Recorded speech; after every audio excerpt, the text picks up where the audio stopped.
must learn to put trust in yourself before putting trust in others. Spider-Man: Far From Home is a 2019 film set within the Marvel Cinematic Universe and featuring characters from the Marvel Comics group.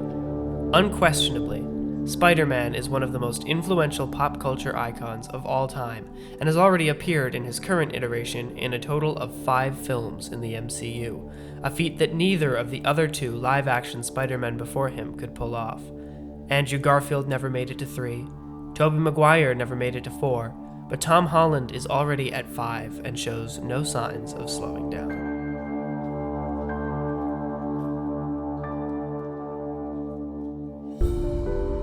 In this film, Spider-Man decides he is incapable of instilling in people the hope that was previously given to them by Tony Stark. In rejecting that great responsibility, he learns that he has handed over his great power to an untrustworthy false idol and realizes that he is the only one capable of dealing with the potentially catastrophic consequences. Peter Parker has always had to navigate the duality of his regular life and his life as Spider-Man. That duality provides the primary conflict of the best Spider-Man stories. Spider-Man 2, Spider-Man: Homecoming, and the entire origin of the character are based around this. The numbers don't lie. Peter Parker is always the most compelling when he is at odds with his own alter ego.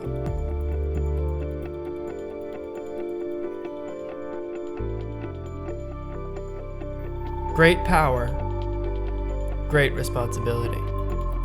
This mantra is Spider-Man's hill to die on. As the last lesson imparted to him by his beloved Uncle Ben, this phrase is now iconic and defines everything that Spider-Man stands for. The irony here is that at the moment of Peter's biggest mistake in this film, the moment he hands over his access to Tony Stark's technology and gives Quentin Beck precisely what he wants, he believes himself to be following Ben's advice. It's only later that he realizes that both the power and the responsibility are his and his alone to bear. Quentin Beck now has one of the most accurate adaptations of a comic book character ever put to screen. The costume, tech, and personality are all intact, and Jake Gyllenhaal portrays him as simultaneously ingenious and insane. He wants everything that Peter is too scared to take for himself. In the same vein as Peter's previous MCU adversary, the Vulture, Quentin also feels taken advantage of by Tony Stark, and has assembled a small army of people who feel similarly.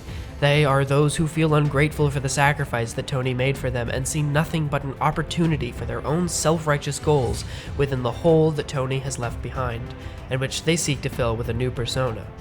Mysterio himself symbolizes the deception that runs rampant throughout this film, and the semi-existential sequences of quasi-realism as Spider-Man stumbles through endless illusions are disorienting and masterful, simultaneously solidifying Quentin's motivations and goals, progressing Peter's character arc, keeping the film visually engaging, and providing Michael Giacchino with opportunities for brilliant composition within the score.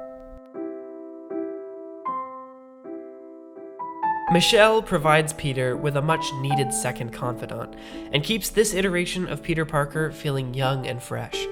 This youth is one primary reason why self-trust is such a prominent topic. As Peter learns how to become a man, he must learn to believe in his own abilities. The chemistry between these two characters is real and palpable, and MJ has never been this important to Peter's character arc.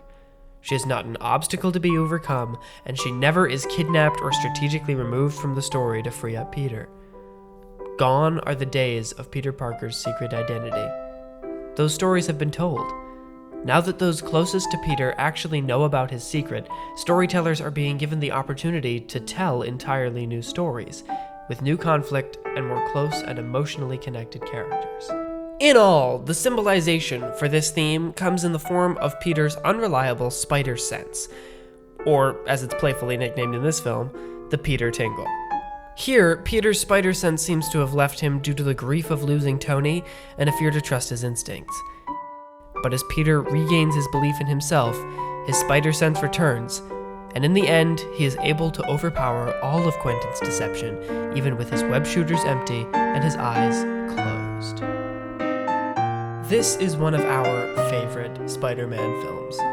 Never before have we seen something like this from a Spider-Man movie, and this fresh take on the character seems to be finding its footing in the established universe and growing into something that can stand on its own. Peter Parker is a hero. He faces impossible odds, suffers a crisis of faith, and comes back swinging every time. As we watch this version mature, I have no doubt that he will turn into the best and most effective interpretation of the character ever put to live action. My spider sense is already tingling.